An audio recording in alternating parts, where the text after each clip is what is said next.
Times of Karachi के platform से मैं हूं खिज़र आज़म और आज हम बात करेंगे कराची तजावुज़ात केस के हवाले से, जिसकी बाज़गश्त आजकल मीडिया हेडलाइन में बहुत ज़्यादा है। कराची तजावुज़ात केस जो कि जारी है, सुप्रीम कोर्ट ऑफ पाकिस्तान में चल रहा है और चीफ़ जस्टिस ऑफ पाकिस्तान ने तमाम ही इदारे के लोगों से इस हवाले से न सिर्फ सवालात किए हैं बल्कि इदारे बरहमी भी किया है। SBCO, शहरी हुकूमत या फिर दीगर इदारे, उनकी कारकर्दगी पर सवालिया निशान उठाए गए हैं। चाहे पार्कों में तजावुज़ात हों, नालों पर तजावुज़ात हों या शहर की ग्रीन बेल्ट्स पर तजावुज़ात हों। कराची शहर के हवाले से कि इस समात में काफ़ी ज़्यादा वो सवालात रेज़ किए गए हैं जिसके हवाले से शायद कुछ खुद कराची वाले काफ़ी ज़्यादा अरसे से जो है सवालात उठा रहे हैं। शायद इसकी वजह यही है कि चीफ़ जस्टिस ऑफ पाकिस्तान का ताल्लुक़ ख़ुद कराची शहर से है और न सिर्फ वो कराची में सही से उन्होंने ज़िंदगी गुजारी है बल्कि ऐसा लगता है कि कराची की गली गली कूचे कूचे को उन्होंने अपनी आँखों से देखा हुआ है, हिफ्ज़ है। और तभी वो जो इंतज़ामिया है, अगर कोई उनके आगे हीले बहाने करती है तो चीफ़ जस्टिस ऑफ पाकिस्तान यकीनन उन्हें उसी वक्त इंटरप्ट करके और उनसे सवाल करते हैं। इस तमाम तर सूरत हाल पर बात करने के लिए हमारे साथ senior court reporter Bilal Ahmad हमारे साथ मौजूद हैं, जो कि एक निजी TV चैनल से भी वाबस्ता हैं और आजकल नई खोज के हवाले से भी डिजिटल मीडिया पर नई खोज लगाकर लोगों को आगाह कर रहे हैं। तो बिलाल भाई, आप खोज तो लगाते रहते हैं, तहम आज हमें वक्त देने का बहुत बहुत शुक्रिया। मुझे बताइएगा कि ये जो सुप्रीम कोर्ट में समाअत चल रही है, थोड़ा सा इसका बैकग्राउंड बता दें और फिर मौजूदा सूरत हाल पर बात करते हैं। जी देखिए, बहुत शुक्रिया आपका खिज़र। इसके बैकग्राउंड, इस केस का जो है वो बहुत कम लोग उससे वाकिफ़ हैं। ये 2010 से पहले की बात है, जब कराची शहर के अंदर एक सियासी तंजीम, आप तो नाम भी लिया जा सकता है, MQM, जब मुस्तफ़ा कमाल सिटी नाज़िम बने तो उसके बाद एक सिलसिला शुरू हुआ कि जो खेल के मैदान थे, पार्क्स थे, वहाँ पर सेक्टर और यूनिट ऑफिस बनना शुरू हुए। और नेमतुल्लाह ख़ान जो कि साबिक़ सिटी नाज़िम रहे हैं, इंतकाल कर चुके हैं, वो इस बात को जान चुके थे, भांप चुके थे कि अगर सरकारी ज़मीनों के ऊपर इस तरीके से दफातर बनना शुरू हुए तो यकीनी तौर पर ये आगे जाकर इस शहर के लिए बहुत बड़ा वबाल बनेगा। तो उन्होंने सुप्रीम कोर्ट ऑफ पाकिस्तान में एक दरख्वास्त दायर की और ये इस्तदा की कि जितने सेक्टर्स और यूनिट ऑफिस MQM ने कायम किए हैं उनको रिमूव किया जाए, ये सब इल्लीगल है। लेकिन ये ख़बरें भी शाये नहीं हुई, चंद एक अखबारात के अलावा, और TV चैनल्स ने भी इसको जगह नहीं दी, इसलिए कि MQM इक़्तिदार में थी। और 2012 और 13 के दरमियान इसका जजमेंट भी आया और अदालत ने उन तकरीबन तमाम यूनिट और सेक्टर जो ऑफिस थे उनको गैर कानूनी करार दिया और उनको मसमार करने के फौरी अहकाम जारी किए। लेकिन ज़ाहिर है कि MQM का जो उस वक्त तूती बोलता था तो वहाँ पर किसी की कोई रिपोर्टिंग और उसकी इम्प्लीमेंटेशन तो बहुत दूर की बात है, कहीं आवाज़ भी ये सुनाई नहीं थी। तो ये जब सिलसिला शुरू हुआ तो ये पार्कों से और खेलों के मैदानों से होता हुआ फिर ना सिर्फ यूनिट और सेक्टर ऑफिस बने बल्कि वहाँ पर फिर चाइना कटिंग करना शुरू कर दी गई। और आपने देखा कि शहर भर के अंदर तकरीबन अब हर पार्क के अंदर चाइना कटिंग की गई और वहाँ पर मुख्तलिफ़ रिहायशी आबादियाँ बना दी गई और कमर्शियल काम जारी है। उसके बाद जो KDA के, अब मैं आपको एक फ़िगर बताऊँ, तकरीबन 35,000 प्लॉट्स ऐसे हैं जो रफ़ाई हैं जहाँ पर रिहायशी घर बना दिए गए हैं या फिर उनको कमर्शियल एक्टिविटीज़ के लिए इस्तेमाल किया जा रहा है। तो ये बेसिकली वो केस है जो नेमतुल्लाह ख़ान का केस था और अब उसकी इम्प्लीमेंटेशन हो रही है उनके इंतकाल के बावजूद। यानी कि ये सुप्रीम कोर्ट अख्तियार रखती है कि वो इम्प्लीमेंटेशन ख़ुद से करवा सकती है किसी केस पर भी। तो ये तो था उस केस का बैकग्राउंड, जो यकीनी तौर पर बहुत कम लोग जानते हैं इसका बैकग्राउंड से मुतल्लिक। अब जो प्रोसीडिंग चल रही है वो इसी पर मैं बात करूंगा कि जो प्रोसीडिंग हुई है जिसके हवाले से कुछ बिल्डिंग्स को भी पॉइंट आउट किया गया है, पार्क को पॉइंट आउट किया गया है और फिर इसके इर्द गिर्द जो कराची सर्कुलर रेलवे है, फिर KMC के KDA की ज़मीनें हैं, उस पर भी बात की गई है। SBCA, शहरी हुकूमत, कमिश्नर कराची, थोड़ा सा उसका अहाता कीजिएगा। जी देखिए, जो 2 रोज़ के अंदर जो सबसे ज़्यादा गर्म मामला रहा वो नस्ला टावर का रहा, जो कि शाहराह कायदीन से अगर आप शाहराह फैसल की तरफ जाते हैं तो आपको लेफ़्ट हैंड के ऊपर ये मिलती है। तो ये चीफ़ जस्टिस ने जब इसके डॉक्यूमेंटेशन को देखा है, डॉक्यूमेंट को जायज़ा लेने के बाद, चूँकि आपने अपने इंटरव्यू में दुरुस्त कहा कि चीफ़ जस्टिस पाकिस्तान जस्टिस गुलजार अहमद इसी कराची से वाबस्ता हैं और बल्कि ये जो आपका जो शहर का PSH सोसाइटी बहादुराबाद और इन्हीं इलाकों में वो पले बड़े हैं, खेले कूदे हैं, तो उनको ये सारे के सारे कि उनकी नज़रें नाज़िमाबाद, नॉर्थ नाज़िमाबाद पे भी हैं। जी, मेरी इत्तला के मुताबिक उनकी फ़ैमिलीज़ के बाज़ अफराद औरंगी टाउन में रहते हैं, कुछ नाज़िमाबाद के अंदर हैं, कुछ पोश इलाकों के अंदर हैं। तो यकीनी तौर पे वो कराची को पूरी तरीके से जानते हैं। उन्हें मालूम है कि 1950 में ये शहर कैसा था, 60 में कैसा था, 70 में कौन सा पार्क कब तब्दील हुआ, हर चीज़ जानते हैं। तो जब नस्ला का मामला आया तो वो डीजी एसपीसीए ने दिफा करने की कोशिश की बिल्डर की और कहा कि ये कानूनी है, लेकिन चीफ जस्टिस पाकिस्तान जो कि कराची के चप्पे से वाकिफ़ हैं, उन्होंने जैसे ही नक्शे देखे और मैप देखे और डॉक्यूमेंटेशन देखी तो फ़ौरन पकड़ लिया। उन्होंने कहा कि यहाँ पर एक नाला हुआ करता था। तो जब नाले का जायज़ा लिया तो पता चला कि वो नाले की ही कुछ ज़मीन है, और जैसे आप कॉर्नर प्लॉट्स होते हैं 6-6 इंच और 6-6 फीट की जगह घेर ली जाती है, तो ये चारों तरफ से इस एक ज़मीन का टुकड़ा निकाला गया और वहाँ पर नस्ला टावर बना दिया गया।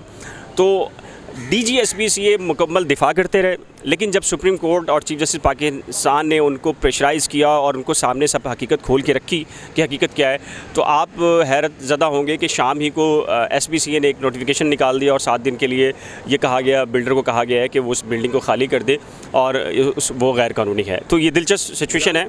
2 सवाल आते हैं। एक सवाल ये है कि SBCA जो कि जिसका काम ही इन तमाम तर ज़मीनों की हिफाजत करना है और लीगल और इल्लीगल के दरमियान फ़र्क पैदा करना है, वो कैसे उसका दिफा करते रहे।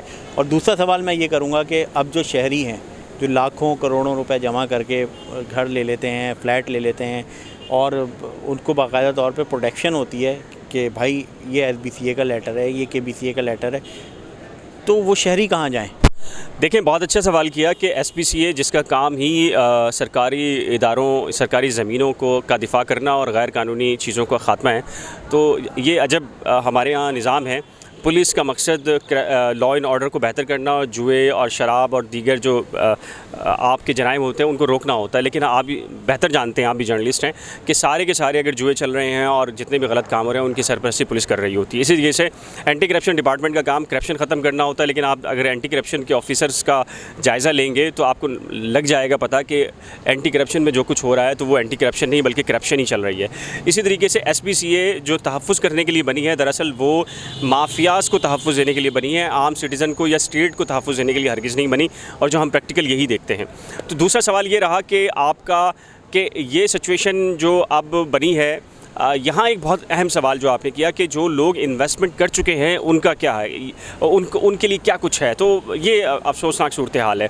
देखें, जो ब्यूरोक्रेसी है वो क्या खेल खेलती है। मिसाल के तौर पे SPCA के एक ऑफिसर्स जिसने ये सारा इलीगल काम किया, जब उनको पता चलता है कि जी सुप्रीम कोर्ट आ रही है, तो 4 दिन पहले वो ट्रांसफ़र मारते हैं, दूसरा अफसर को वहाँ तैनात कर देते हैं, और जब वो अफसर आता है, एक अफसर ने कहा कि मैं तो कल ही आया हूँ। उस अदालत में यही हुआ, जब चीफ जस्टिस पाकिस्तान ने सवाल किया तो उन्होंने कहा कि मैं तो कल ही अपॉइंट हुआ हूँ।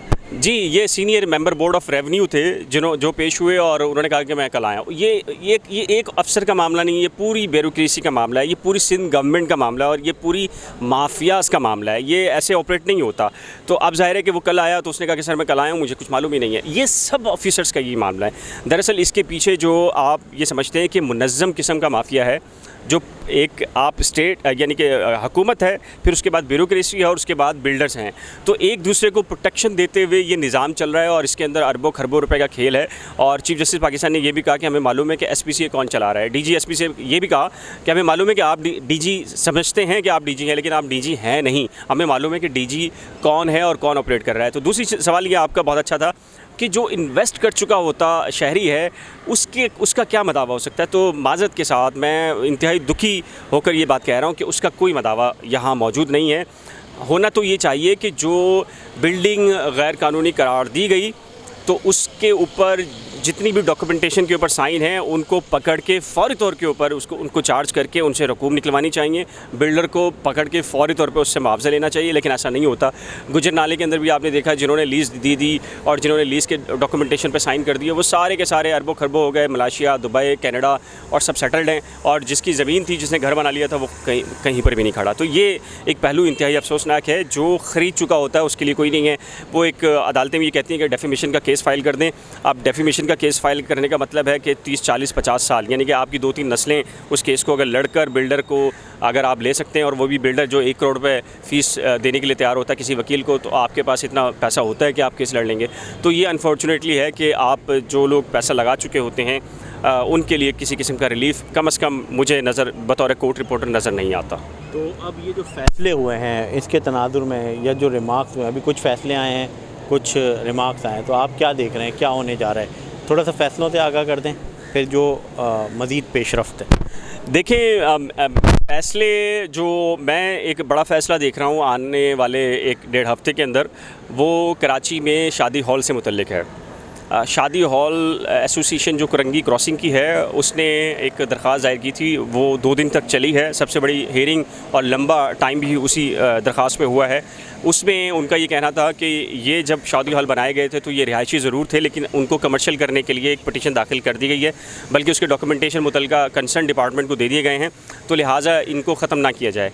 तो वो वहाँ पर अच्छी सैर हासिल गुफ्तगू हुई और जस्टिस इजाज़ुल एहसन जो कराची से बिलोंग नहीं करते, उन्होंने सिविलाइजेशन की तशरीह की और कहा कि देखिए, मामला ये नहीं है कि आप एक प्लॉट को, एक शादी हॉल को रिहायशी से कमर्शियल कर रहे हैं। उन्होंने कहा इसके पीछे थ्योरी होती है, एक शहर बनता है तो मास्टर प्लान एक मरतबा बनता है, और एक मरतबा मास्टर प्लान बनता है तो जो रिहायशी होता है रिहायशी रहता है, जो कमर्शियल होता है कमर्शियल रहता है। उसकी बुनियादी वजह ये होती है कि एक घर है 200 गज़ का, तो उसमें 4 लोग रहते हैं। अगर वहीं पर आप प्लाज़ा बना देंगे, फैक्ट्री बना देंगे और वहाँ पर कुछ 30 मंजिला बिल्डिंग बना देंगे, तो वहाँ का इंफ्रास्ट्रक्चर, पानी, बिजली, गैस, उसकी जो मिकदार इलाके को डिवाइड होती है, वो बुरी तरीके से मजरू हो जाएगी।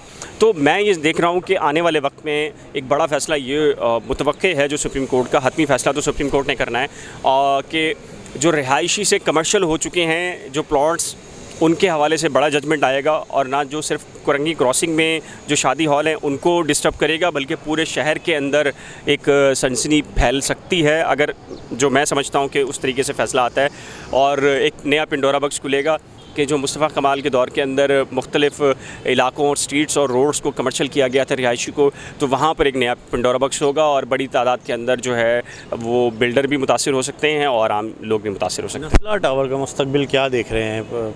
क्योंकि आप हेयरिंग में होते हैं, सूरत हाल देख रहे होते हैं, दोनों तरफ का मौक़िफ़ भी देख रहे होते हैं, जजमेंट भी देख रहे होते हैं, तो क्या मुस्तकबिल है? देखें, आम जनरल पब्लिक, ये नस्ला टावर एक नहीं है, इसके पीछे बहुत सारे टावर हैं, यकीनन एक केस स्टडी तो बनेगा। देखें, नस्ला टावर वाकई एक नहीं है और दर्जनों भी नहीं है, सैकड़ों भी नहीं है, कराची शहर में हज़ारों की तादाद में। नस्ला टावर की बात करें तो आम सिटीज़न की बात करें, और मैं नस्ला टावर के जो रिहायशी इस वक्त हैं, कुछ लोगों से बात हुई तो वो कहते हैं कुछ नहीं होगा, और उनकी बात किसी हद तक दुरुस्त है। वो ये समझते हैं कि पाकिस्तान में पहले भी कुछ नहीं हुआ, तो अब क्या होगा। तो ये चीज़ तो उनके जहनों के अंदर है, लेकिन लॉ के तौर के ऊपर मेरा ओपिनियन ये है कि सुप्रीम कोर्ट की वाज़े ऑब्जर्वेशन आ चुकी हैं, तो अब सुप्रीम कोर्ट इसको इल्लीगल करार जो ऑब्जर्वेशन में दे चुका है, अगर डॉक्यूमेंटेशन से ये साबित होता है कि वो इल्लीगल है तो डेफिनेटली फिर इसको खाली भी करना पड़ेगा, इसको फिर डिमोलिश करना पड़ेगा। डिमोलिश नहीं भी होगा तो कम से कम ये किसी काबिल इस्तेमाल नहीं रहेगा, जो मेरी ऑब्जर्वेशन है। अदरवाइज़ ये कितने अर्से के अंदर होगा, कितना टाइम लेगा इसके लिए, इसका कुछ कहना कबल वक्त होगा। नेक्स्ट सेशन भी जो सुप्रीम कोर्ट ने रखा है इसके लिए बिल्डर को नोटिस किए हैं, तो वो नेक्स्ट सेशन 2 महीने में आता है, 4 महीने में आता है, 6 महीने लेता है, तो इसका तो नहीं है। लेकिन SPCA ने जो इंटरनल कार्रवाई शुरू की है, तो मेरा ख्याल है ये जो सुप्रीम कोर्ट का दबाव है इस पे इंटरनल 7 दिन का नोटिस है, फिर फाइनल नोटिस होगा। तो अच्छा, इसमें एक चीज़ हो सकती है कि बिल्डर अब हाई कोर्ट में भी जाके स्टे नहीं ले सकता, इसलिए कि ये सुप्रीम कोर्ट में जिसने टेकअप किया है। पहले ये हुआ करता था कि आमतौर पर बिल्डर ये खेलते थे, करोड़ों रुपए वकील को दिए और स्टे ले लिया, लेकिन चूँकि ये मामला ही चीफ जस्टिस पाकिस्तान के पास है तो इसका स्टे मिलना भी मुमकिन नहीं है। लेकिन इसका कोई टाइम फ्रेम नहीं दे सकते कि 2 महीने हो, 4 महीने हो। जब नेक्स्ट सेशन सुप्रीम कोर्ट का आएगा और उस वक्त इसके डॉक्यूमेंटेशन का जायज़ा लिया जाएगा तो उस वक्त ही कुछ होगा। Senior court reporter Bilal Ahmad हमारे साथ थे, उनका यही कहना था कि फ़ैसले का जो इंतज़ार करना पड़ेगा, मगर चीफ़ जस्टिस ऑफ पाकिस्तान की जो ऑब्ज़र्वेशन है, उन्होंने अपने जो ऑब्ज़र्वेशन दी है उसमें तो उससे तो यही लगता है कि ये एक इल्लीगल प्रोजेक्ट है, मगर इस तरह के 1 नहीं 2 नहीं, पता नहीं सैकड़ों हज़ारों प्रोजेक्ट इस वक्त कराची में हैं। ताहम दूसरी जानिब जो शहरी हैं जो ख़रीद लेते हैं, उनके लिए क्या कानून साज़ी है, उनका क्या मुस्तकबिल है, इस पर एक सवालिया निशान ज़रूर है। तो टाइम्स ऑफ कराची के साथ जुड़े रहिए और अपना बहुत ज़्यादा ख्याल रखिए।